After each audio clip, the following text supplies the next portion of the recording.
I'm live, pal, apparently.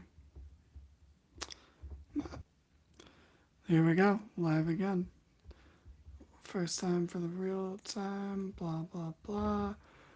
Just talking, checking my audio things that, you know, should be done, but here we are, stalling for time. Why is my phone not picking up? Anyway, so what's up, guys? What's up? Anything going on? Anyone got any hobbies lately? What's going on? Not really a hobby, but lately I've been not moving my shoulder for people who don't move their shoulder out of the way. Like, when you're walking and you you and someone else are going the opposite direction, you're going to be really close. You're about to be like shoulder to shoulder, unless you do that shoulder thing where like one of you goes forward at the last second, the other one goes backwards, and if no one's making that attempt, I'm not doing it anymore.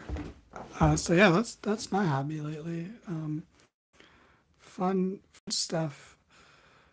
Just sending out some links, killing some time. Blah blah blah. Anyway, good luck to James. I guess he has COVID, like a lame person. I'm not James from the podcast necessarily, but you know, just in case. But yeah, anyway, hey, hi, hello, welcome to a Market Down production. My name is Wolf Glick, and real YouTube is Talk About Wrestling. This is a podcast about Monday Night Raw. Uh, yeah, here we are here to talk about Monday Night Raw. We're gonna do that in a second. I'm just stalling for a wee bit more time, waiting for some people to get in here. But ultimately, I don't care if people get in here or not. So we're just gonna carry on. Let me pull up my notes like a pro. Anyway. Oh boy, the show starts off with Brock Lesnar and Bobby Lashley. They're just brawling their little hearts out. And yeah, they Lashley beat the shit out of Brock. Cool. Can't believe they've blocked Brock flew in. That's surprising. I'm gonna make that a little brighter. But good beatdown. The crowd's really into Lashley more so than I am, and that's fine. That's cool. So, hey, at least some people on the show were over because, oh boy, did this crowd kind of suck. But yeah, Lashley lays out Lesnar, just straight up beats the shit out of him, and I think Lashley is finally getting the real Brock Lesnar match he wanted since he first came back. So that's cool. Fine. Good, good, fun, chaotic start to Raw, I guess, right? Anyway, after that, we had the chess club versus the original club. It was Alpha Academy versus the Good Brothers. Oh man, did the crowd not care? See, the thing is, AJ's pretty over, but like AJ's music is over. Or this OC music is generic and sounds kind of bad. You're John Blattner. What's up? Welcome to the chat. But not a huge fan of the OC music. They had a tag match to come back because they are baby faces now, and you got to get the crowd acclimated. Because to be honest, they were baby faces what for like 2 months out of their like multi-year run in WWE. So the crowd's not used to that. So they were still a little muted to them, you know. So this match didn't get too much heat from the crowd. So you know, it is what it is. But match was fun. All these people are good to great in certain cases. Uh, and the baby faces win. Cool. Then Judgment Day comes out and challenges them to a match at Crown Jewel while Finn gestures to his balls like they were crown jewels.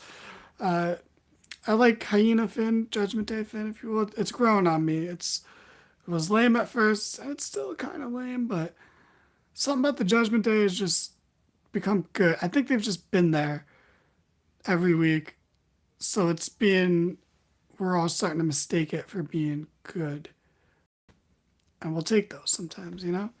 So A decent promo back and forth, and somehow it ends with AJ versus Dom. Dom's promo wasn't good, but he was there. Um, so we're gonna get that match later on. Cool, fine. Seth comes out to celebrate, and oh boy, it's again when I realized the crowd kind of sucks. Sorry, Oklahoma City. Um, you weren't a great crowd. The Booking of Judgment Day has been better, and I think they found the rhythm. I think Finn is starting to grow as a heel, and he's doing some much better work. But anyway, yeah, Seth comes out, the crowd are singing his song, but it's just not as good. And he like that was part of his promo was like, saying for all those who've been there with me, sing my song, and then that would have been a really cool clip. Uh, you know, if this was a hot crowd and they were really, really singing it, but like crowds have hijacked his promos singing louder than this when they were supposed to sing loud. This crowd was weak, man. Weak ass crowd.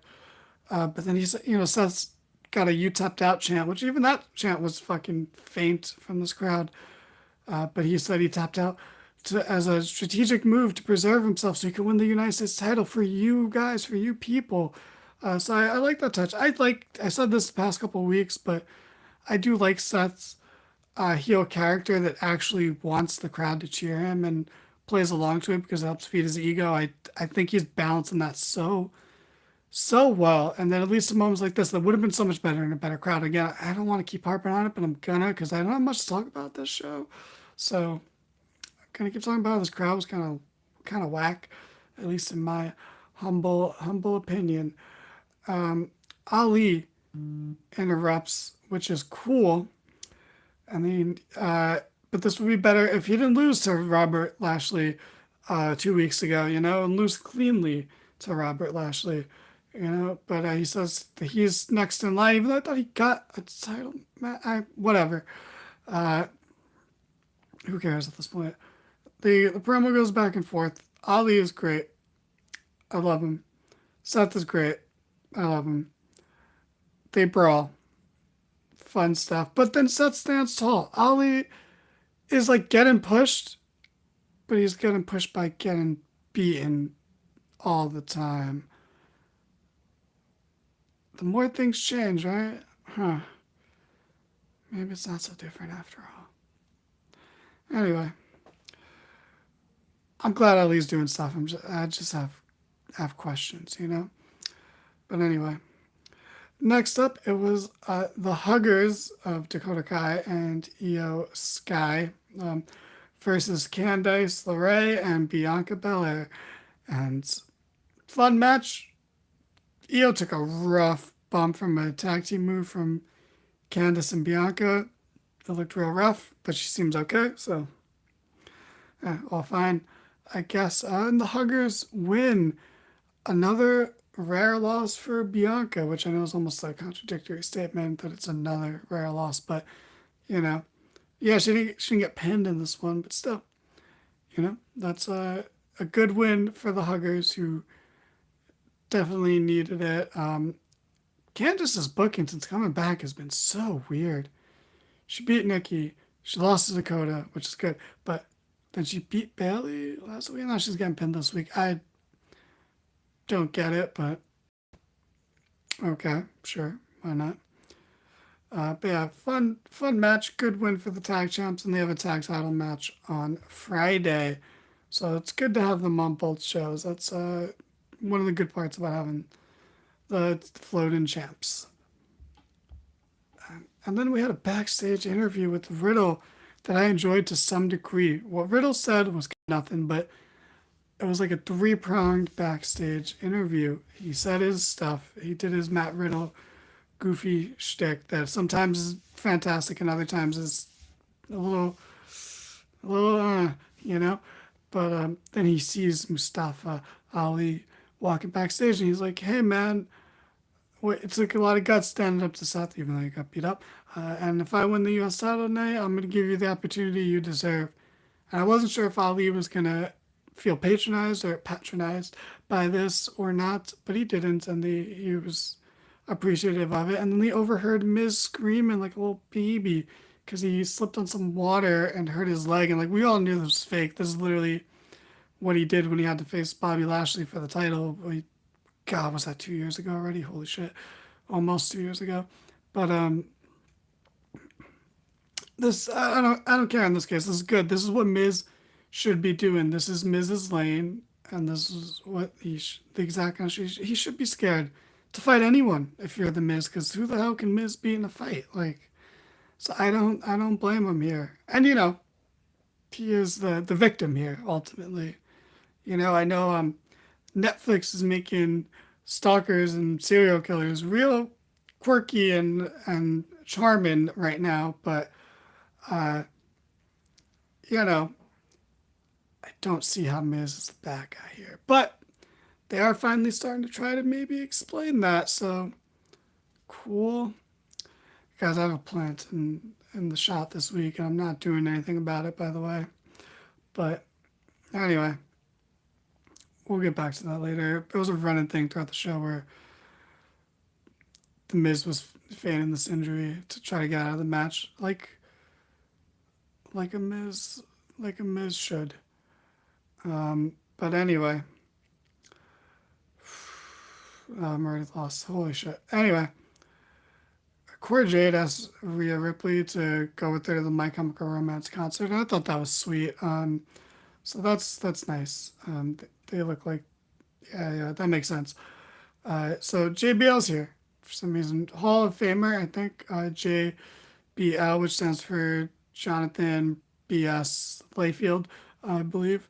And why is he back? To manage Baron Corbin. Look, I say a lot of nice things about Baron Corbin. He has a really good moveset, but is still not a good wrestler at the same time. You know what I mean? Like, he has one of the best movesets ever, but his matches are so boring. It's like a paradox. So, James, you are. I think that's one of the symptoms of what you have right now, because the idea of JBL managing someone sounds exciting, but Baron Corbin. I liked Happy Corbin more than I like this. And this is early on, but also Baron Corbin's wearing regular wrestling tights for the first time, and this is unsettling. Also, JBL's, I know it's being like a hyperbolic heel, but it's like, you're wasting this on Corbin, a guy who has a ceiling, a guy who has reached his peak and played his role to perfection, but is never going to get over that hump. Like, he is peaked, and that's fine because he's good at what he does. But, like, I don't know, you could have used JBL with, like, anyone else. Use him with that Cameron Grimes guy from earlier or something. I don't know. But sure, yeah, that was fine. He beat Dolph Ziggler, and that's the problem. We had a Dolph Ziggler versus Baron Corbin match. Bro, the more things change, the more things change, right? I really am starting to realize that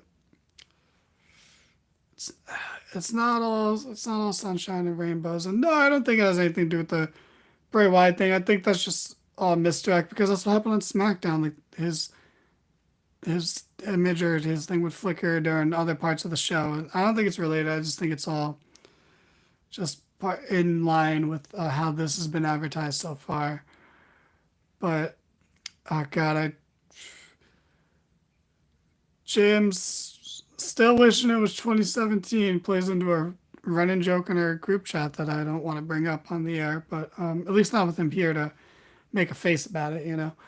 But anyway, yeah, I was not into this. The match could have been maybe fantastic for all I know, but this is still the fast forward after all. So I fast forwarded through that shit because I do not care about a Dolph Ziggler Baron Corbin match, no matter what the context. You can't make me. And to be honest, if you tried to make me, you're probably insane. Spend your time doing better things. You could be passionate about so many other things, you know? You know what I mean? But that, yeah, don't like that. that felt bad. That was a bad feeling to have. I didn't like, my eyes didn't like it. My body didn't like. I got tired after that. I literally had to pause and do something else so I could fast forward through the whole thing. But yeah, then that ended at some point. Obviously, Corbin won. The guy just re-debuted with a new character. That's great. The end of days is still a great finisher. The deep six is maybe the fucking best move in wrestling. I don't care. But I'm not excited for this. Even though it has a lot of components that I would like. Who do you guys think JBL voted for? Anyway, moving on. We had Dominic versus Alan Styles Jr., right? I believe that's where the AJ comes from. But, or Alan Joseph Salisbury, I don't know his real name. They had a match, and again, oh God, I just can't take Dom seriously. Dom, Dom looks like create a character in a children's game, I guess, is the nicest way I can put it. It's not great. It's hard to take him seriously. Is there a PG version of Street Fighter? That's what he looks. I don't know. He No, it's a Mortal Kombat knockoff, really. I think more so. But Dom is a joke. Dom is a joke. Judgment Day is overall grown on me. Rhea's fantastic. Finn is great. Priest is in his lane where he should be. Dom should be here too. He's so silly. He's just such a silly kid. And he's not trying to be. That's the thing. He's not trying to be a silly kid, but he is. He is just such a silly kid. Oh boy. Maybe, I think The Miz can beat Dom. I think that's the only person Miz can legitimately beat up. So keep working at it, Dom, and maybe one day you'll be able to beat up The Miz. Um,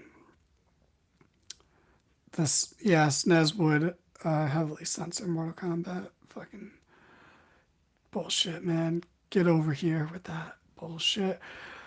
But Dom actually won the match. So AJ sucks in kayfabe. Holy shit, he lost to this child. I don't think he's ever beaten anybody in a singles match. Bad look, AJ.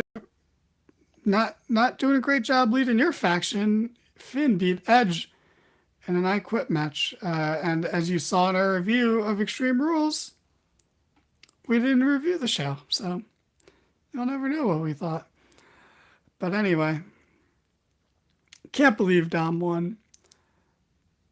I mean, you got to give him some wins, and that makes sense, but I just can't take him seriously. It's fucking Dominic Mysterio. Like, what? I cannot take that child seriously. The only relatable thing about Dom is his feelings towards Rhea Ripley. But yeah, whatever. Johnny Gargano's messing with the Miz backstage. Like, Miz was getting his knee checked out after falling on water earlier when Byron Saxton said, "Oh, the janitor said that they saw you pour the water on the floor and put the wet floor. Why would he put the wet floor sign there?" I feel like the whole thing would be like, you don't put the wet floor sign, so then that's your lawsuit, right? Because otherwise you just look dumb for ignoring the wet floor sign, because they're like vibrant. They're vibrant color, they're yellow. They stand out. And I saw the wet floor sign, and it was only briefly in the camera shot. So if you're gonna have this ruse, Miz, why would you include that in it? But anyway, Johnny Gargano scares Miz into thinking Dexter's there, and then throws it up. And then Miz stands up and just throws away his whole facade, and so the match is gonna happen. And Gargano's like, just tell the truth. Just why Loomis is doing this to you? And Miz is like, I don't know what you're talking about. So finally, after what has to be 14 to 100 weeks of Loomis doing the same thing every week, they're finally trying to pay this off. Ciampa's gone. He is gone. Triple H hates him, so he got rid of him. Vince was the only reason the Ciampa had a job.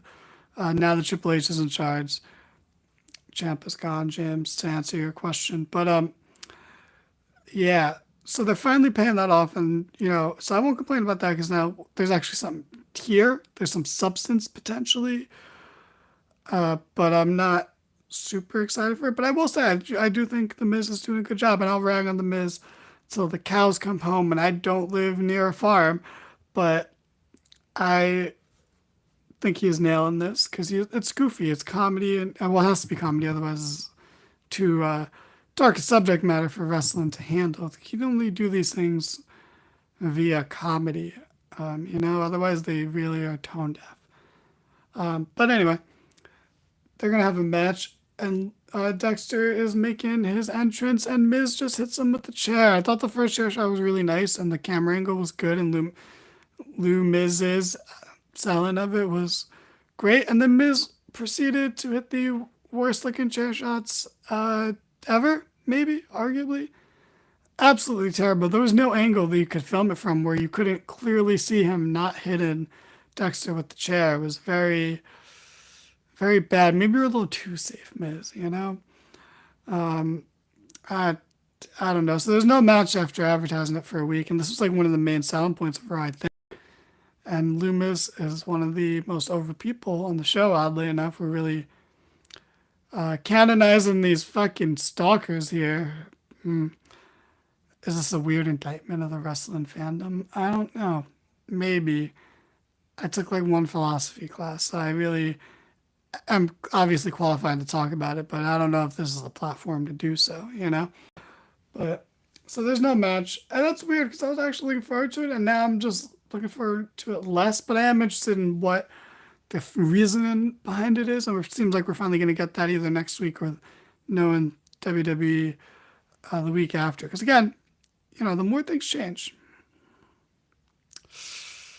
you know, Dolph versus Corbin, advertising a match for a week for it to not even happen.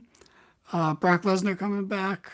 Someone spearing Brock Lesnar through a barricade. Like, bro, you just left a fucking year and a half long feud with Roman Reigns just to fight another guy who's going to spear you through the barricade. Like, come on, Brock.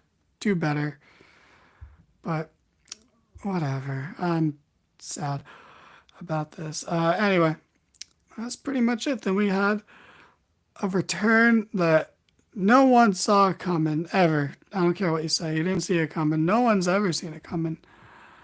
But a spear through the barricade is still a spear through the barricade, James. It doesn't matter who's doing it. It's an overdone trope. It's really not fun anymore. And then they also have that terrible spear on the table. So yeah, I agree. Bobby Spears are awesome, but in the context of tonight, they actually weren't. So it doesn't really matter. But anyway, we had the return of Elias, and Ezekiel, you will be missed. Again, I think, we're giving Triple H a lot of praise when no one's talking about the cuts he's making. He cut Ezekiel. That is unforgivable. I don't know how we're ever going to get past that as a society or as a universe of sorts, if you will, and you obviously will. We will always mourn the loss of Ezekiel.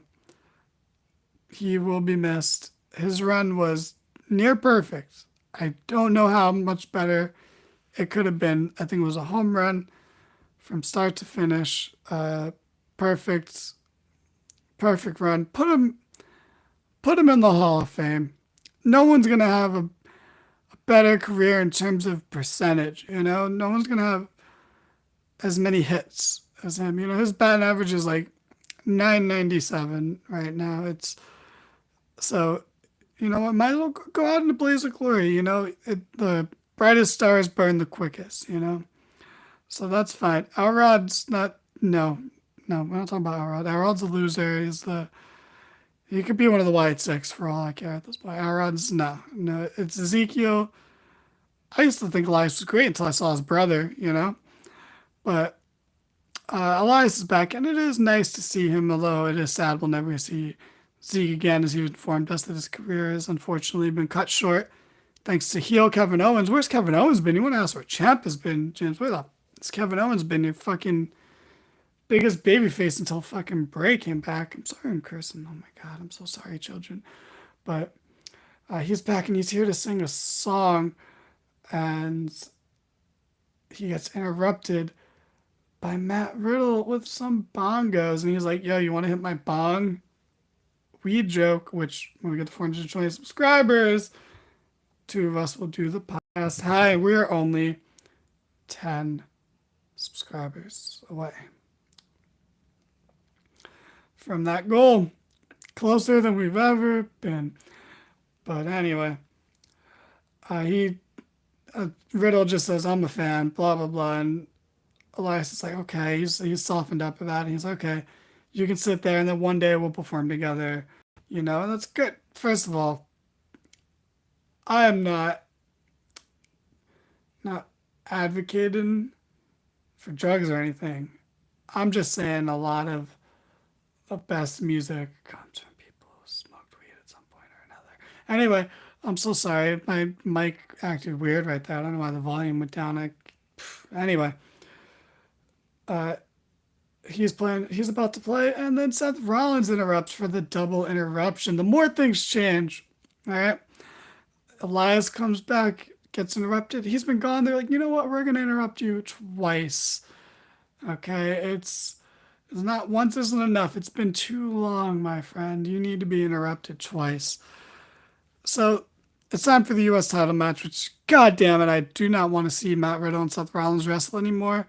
I'm like, you just had Riddle win the blow-off match, and you're going to do another match a week later. A match that Riddle's not going to win. Like, that's, oh my god. You just did some damage control. And I was going to say, no pun intended, but what pun could possibly be intended? I don't think there's any.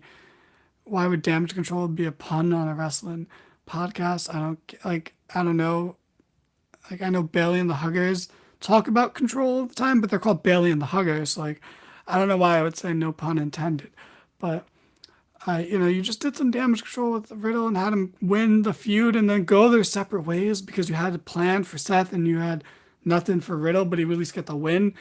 And then you just have the match after. So again, it doesn't matter if the match was good or not because it's a match we've seen countless times because the more things change.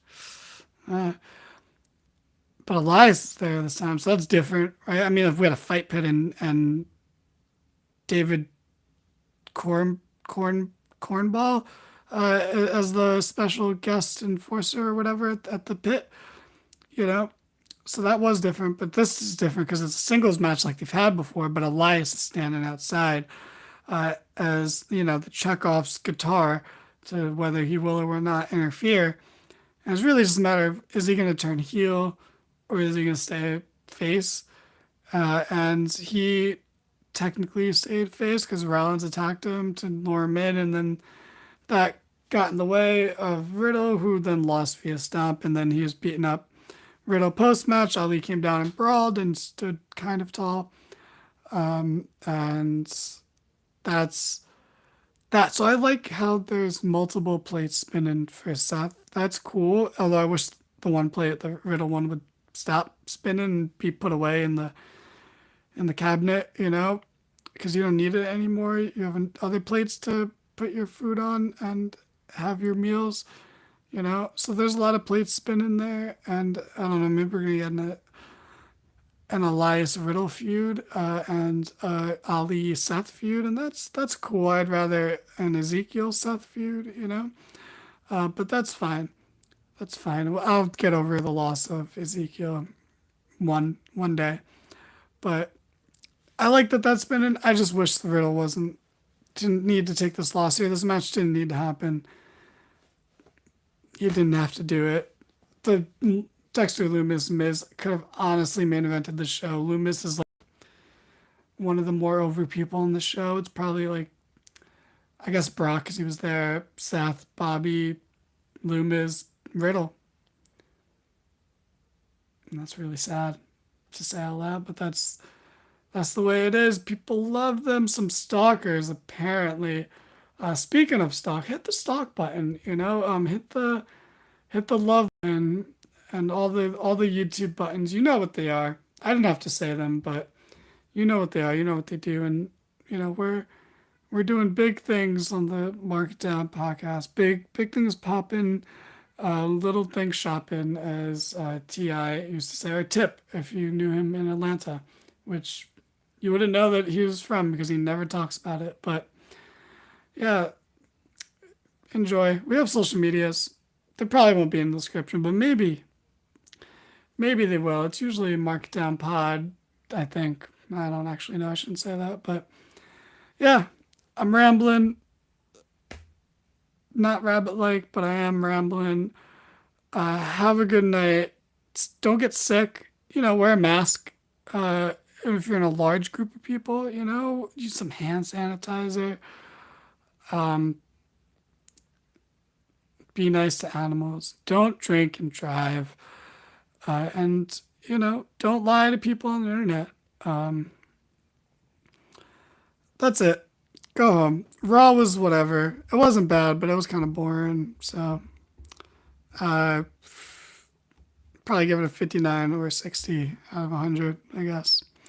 So take that as you will. Good night. Get off my lawn.